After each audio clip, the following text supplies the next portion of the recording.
Today on Top Talkers, councillors approved a zoning change to allow a 45-story building to be built on Preston Street near Carling Avenue. Claridge Homes wants to build a building with 250 condo units, a restaurant, and a 9-level underground parking garage. The project still has to get full council approval later this month. I'm asking my panel this morning how they feel about Ottawa growing up, literally, and whether or not it's a good thing. Tricia Owens from Majic 100, good morning to you. Alison Sandor from CFRA, good morning to you. And yeah, all right, good morning to you too, Cub Carson. From 93.9 Bob FM, Cub and Company. Is up better? It's tricky. Okay. Topic, right? So I can understand both points of view. Of course, the city is growing, which is a good thing, and we need places to put all of these people, right? And condos is the way of the future. We all know that. However, I understand that some people are concerned about environmental impacts, what it's going to do to the neighborhood. I mean, I'm not against condos and building up, although I can understand how some people might be. How's that for politically correct? Super wishy-washy. Thanks for bringing your solid opinion. Alison? I'm over here for a little less politically correct. I think it's, I don't have anything against building tall buildings in the city. I mean, Toronto has them, Montreal has them. My issue is the area. I lived in Little Italy before, and, there's people who've been there for years and years and years. And all of a sudden, there's this giant building changing the face of the neighborhood. And I understand they want to rehabilitate it, rejuvenate it, bring in new life. But at the same time, I'm wondering if that's the appropriate location for a building like that. I think you're going to run into opposition no matter where you put a building that size in the city of Ottawa. Right? There are always going to be residents, I think, that are concerned about it. But Cub? Like Alison, I lived in that neighborhood for quite a few years as well, and again, the aesthetically pleasing. When you see these ideas, you hear about these ideas, you find out, okay, well, what's the building going to look like? Because I know that there are certain cities in the area that they've had new buildings that have come into their towns, and they've kind of matched the aesthetic look of the rest of the neighborhood, and it's kind of hard to match a 45-story. I just find the placement of it. I can see if it was downtown. I can understand that because the downtown core, grows up, not out kind of thing. But for where they are, Dow's Lake, I'm worried about aesthetically. Is it going to look well? It's fantastic that they have like 9 stories of underground parking because, when you're trying to find a parking spot and you're going for a skate on the canal. But at the same time, too, I think that the question needs to be asked is like, well, not even a question, it's more of a comment.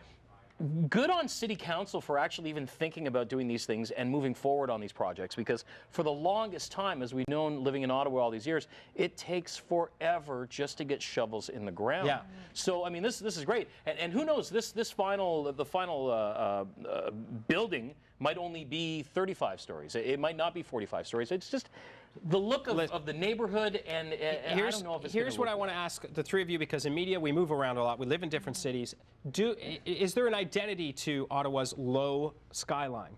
Are we affecting that, and is it something that you like about Ottawa?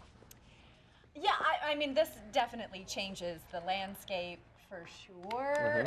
You're right. You talk about these quaint neighborhoods, and then all of a sudden there's this massive building. So yeah, it definitely changes it, and maybe not necessarily for the better, but again, we're growing, right? So we need to put them somewhere. So would you prefer it if it were downtown?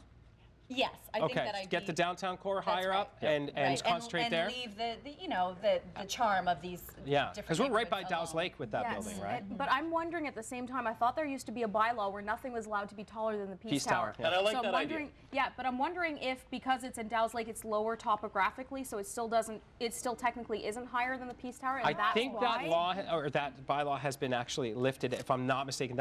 Don't quote me on that. I think that they actually changed that. I could be dead wrong, just throwing out a possibility. But I mean, where would it go if not Dow's Lake and not the downtown core? Because if this happens here at Dow's Lake, this is going to open up development for these high rises in other parts of town, and where the people in Barrhaven have an issue with these buildings, will people in Nepean, will people in Canada. So that last question, what about traffic?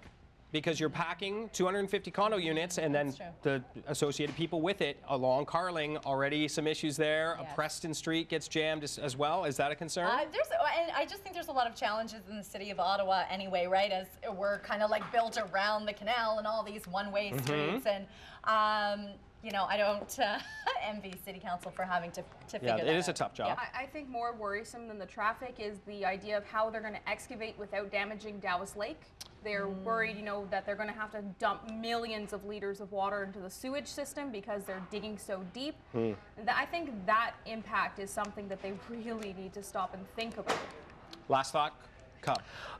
You can't stop progress. I mean, one way or another, it's going to happen because there's a lot of money that's pumped into it, and they're a well-known builder. And I mean, you worry that if council comes too hard on making a decision on this, will it affect future projects that might end up benefiting the rest of the city a little bit more. But again, I think you're going to have a hard time convincing people that grew up in Little Italy, that still have family there, that this is a good thing, a positive thing for where they are. So I think the panel probably consensus here that being part of the city council actually not an enviable job in this particular case. A lot of nuances to this decision. My previous rap sheet will not allow me to run for any form of city Background council. checks are not a good thing in Carson's world. All right, thank you very much to my panel.